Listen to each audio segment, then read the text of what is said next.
महात्मा बुद्ध का नाम सब कोई सुने हो, ठीक है ना।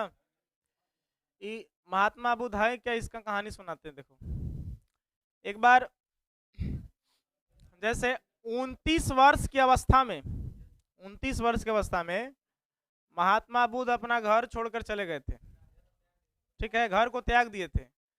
उनका शादी विवाह भी हो गया था, उनका एक बच्चा था जिसका नाम कुछ था, राहुल, ठीक है। उनके बच्चा का नाम क्या था, राहुल। तो हुआ क्या कि जैसे उनको कभी, उनके जो पिता थे बहुत लाड प्यार से रखते थे, उनको कभी बाहर नहीं जाने देते थे, समझ गया। एक बार क्या हुआ ना कि अपने महल के बालकोनी में खड़े थे, अब नीचे से देखते हैं कि एगो 100 यात्रा जाता है, 100 यात्रा समझ रहे हैं ना, सब कोई बोल रहा था राम नाम सत्य है, और 100 यात्रा नीचे से गुजर रहा था।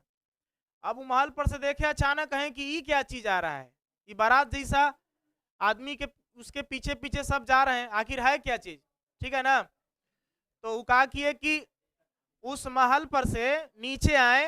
अब नीचे आने के बाद लोगों से क्या करते हैं, पूछते हैं, क्या पूछते हैं कि भाई तुम लोग कहाँ जा रहे हो। तो बोलते हैं सब कि तुमको नहीं पता है कहाँ जा रहे हैं हम, तो नहीं हमको कुछ नहीं पता है। तो इसकी मृत्यु हो गया है, इसको ले जा रहे हैं, जला देते हैं। तो महात्मा बुद्ध कहते हैं, ऐसे उनके बचपन का नाम सिद्धार्थ रहता है, महात्मा बुद्ध के बचपन का नाम क्या है, सिद्धार्थ। तो सिद्धार्थ कहते हैं कि नहीं हमको नहीं पता है। तो लेकिन तुम राजा के बेटा हो, आपको नहीं पता है, तो नहीं पता है। तब फिर कहा अच्छा ठीक है जाओ, अब चल गए। तो सोचने लगे वहीं से, आखिर आदमी मरता कैसे है, उसका मृत्यु कैसे होता है, ठीक है। तो फिर क्या हुआ कि महल में सोच ही रहे थे कि आखिर आदमी मरता क्यों है, क्या कारण से मरता है, आखिर आदमी की मृत्यु कैसे होता है, आदमी अनंत काल तक जीवित क्यों नहीं रहता है, ठीक है। तो सोचते सोचते कहा कि ना कि रात के समय में उनकी पत्नी थी जिसका नाम था यशोधरा, उसका बेटा थे जिसका नाम था राहुल।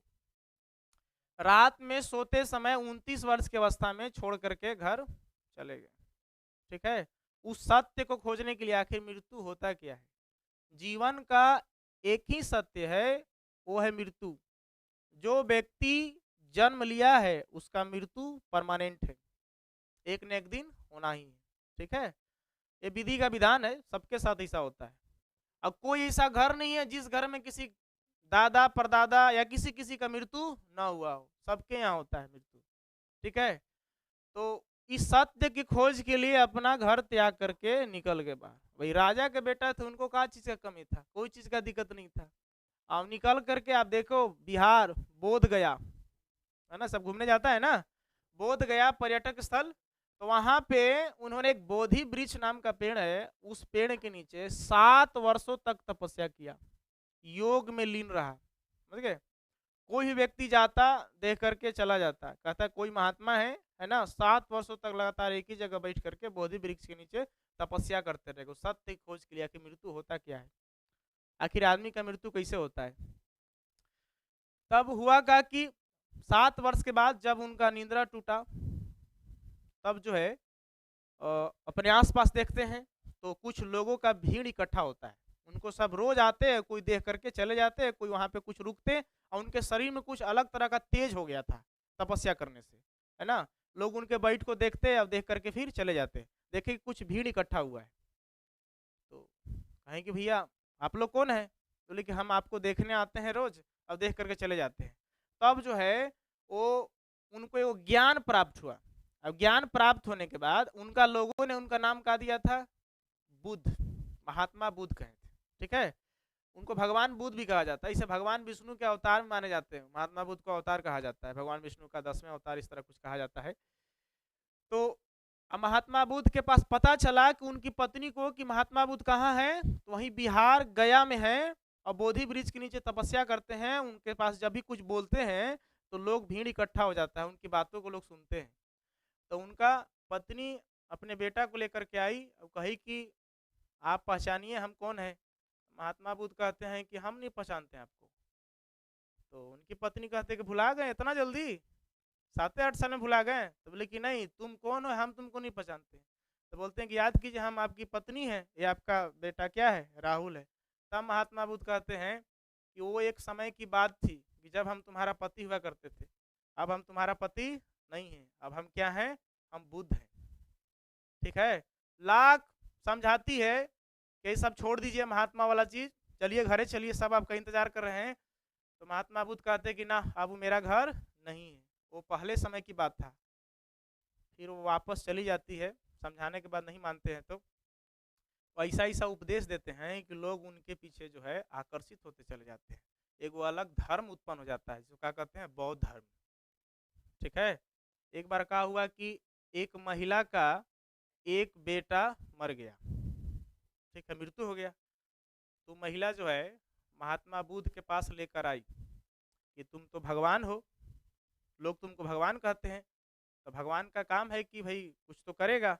तो रो रही थी, अब कह रही थी कि तुम्हारे बेटे को क्या कर दो, जिंदा कर दो। तो महात्मा बुद्ध कहते हैं कि ठीक है, हम जिंदा कर देंगे, एकदम ऑफकोर्स जिंदा कर देंगे। तो बोले कि सही में, तो हाँ, तो बस एक शर्त है। तो महिला कहती है कि हम हर शर्त मानने के लिए आपका तैयार है। आप बोलिए क्या शर्त है। तो हमारा शर्त ये है कि तुम कुछ घर से जा करके कुछ चावल के दाने लेके आने हैं तुमको। तो महिला कहती बस इतनी सी बात, हाँ लेकिन एक शर्त है। तो क्या, कि जिस उस घर से तुमको चावल का दाना लाना है जिस घर में किसी का मृत्यु नहीं हुआ। तो महिला सोचती है कि ये तो सिंपल है, आसान है, जाएंगे कोई घर में और चावल का दाना हम लेकर के आ जाएंगे। लेकिन याद रखना कि उस घर से लाना है जिस घर में किसी का मृत्यु ना हुआ हो, कोई दादा परदादा किसी का मृत्यु ना हुआ हो। लग ठीक, हम लेके आते हैं। अब घर किसी घर गई भिक्षा मांगने के लिए, थोड़ा चावल का दाना दे दीजिए। तो उसको चावल का दाना दे ही रहे थे, लेकिन सवाल कर देती है कि तब चावल का दाना हमको तब दीजिएगा जब आपके घर में किसी का मृत्यु ना हुआ हो, आज या पहले कितने वर्षों के पहले ना हुआ हो। सब कहता है कि नहीं, हमारे घर में तो चाचा की मृत्यु हुआ है, कुछ घर में जाती है दादा की मृत्यु हुआ है, कुछ घर में इसका मृत्यु हुआ, इसका मृत्यु हुआ, कोई उसको घर नहीं मिला, बहुत जगह भटकती है। तब वो अंत में थक हार करके महात्मा बुद्ध के चरणों में गिर जाती है, कहती है कि हमारे बेटे का त्याग देती है, कहती है कि चलिए कोई बात नहीं है। सब मतलब सारा खेल समझ आती है कि जो भी संसार में आया है ना, उसका एक न एक दिन मृत्यु होना है। ठीक है, अपने बेटे का मोह त्याग देती है, महात्मा बुद्ध पास से ले जा करके उसको जो क्रियाक्रम होता है उसका करवा देती है, अपना सुपोष लेती है। यही है विधि का विधान। बिना बताए हुए महात्मा बुद्ध का बात वो समझ गई कि कोई ऐसा घर नहीं जिस घर में किसी का मृत्यु न हुआ। महात्मा बुद्ध बड़े ज्ञानी कहलाते हैं यार। बौद्ध धर्म उनका 3 पिटक है, और भारत में भी यही है बौद्ध धर्म, चाइना में भी चलता है, बहुत सारा देश में विदेश में फैल गया है। आप ये अशोक देखे होंगे ना, अशोक भी लास्ट में जो है कलिंग युद्ध हुआ था, उसमें जो है लाखों व्यक्ति मारे गए थे और नदी बह गया था रक्त का। अंत में जो है वो देख करके कलिंग युद्ध को निराश हो गया था बहुत, और जा करके महात्मा बुद्ध के शरण में चला गया था। महात्मा बुद्ध का उपदेश सुनोगे ना तो बहुत अच्छा अच्छा चीज़ है। ठीक है, याद रखना महात्मा बुद्ध को।